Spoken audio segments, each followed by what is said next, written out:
Hey guys, coming to you today, sharing on some kind of tender and triggering topics for me, maybe you too. And this is ideas about when we can get toxic, right? And or even abusive. And so right away I want to bring up this idea that maybe it's not true that just some people are toxic and some people are abusive. And that those people are forever going to be that way, right? That maybe it's actually more honest and real to say that any of us can behave toxically, right? And also behave abusively.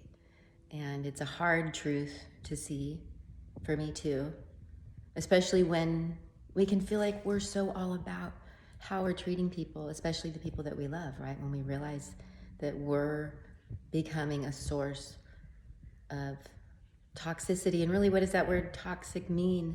As I've been thinking about this and looking it up, right? It's like a form of poison, an emotional poison, even that is coming from within us, that we're expressing outward, that definitely is related to feelings of fear, right?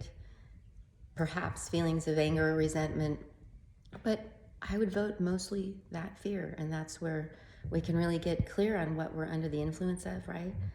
In our moments and how we're expressing ourselves and especially how we're being in our relationships.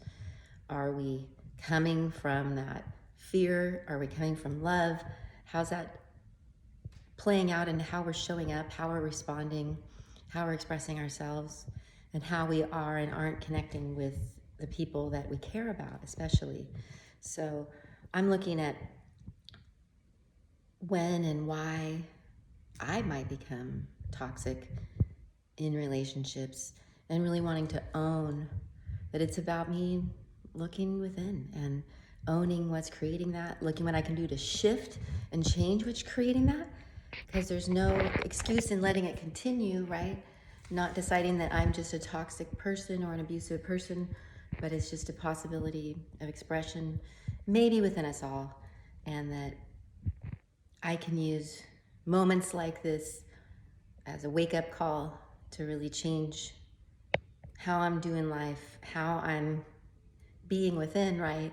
And knowing how much that's playing into my relationships and how I'm showing up, and whether or not I'm bringing fear or love, toxicity, abuse, or hopefully the opposites, which could be more like kindness, compassion, and unconditional love, right? So that's why we practice, but learning lots, growing lots, and humbled, thankful to share this awareness with you. Thanks for listening, guys. Namaste.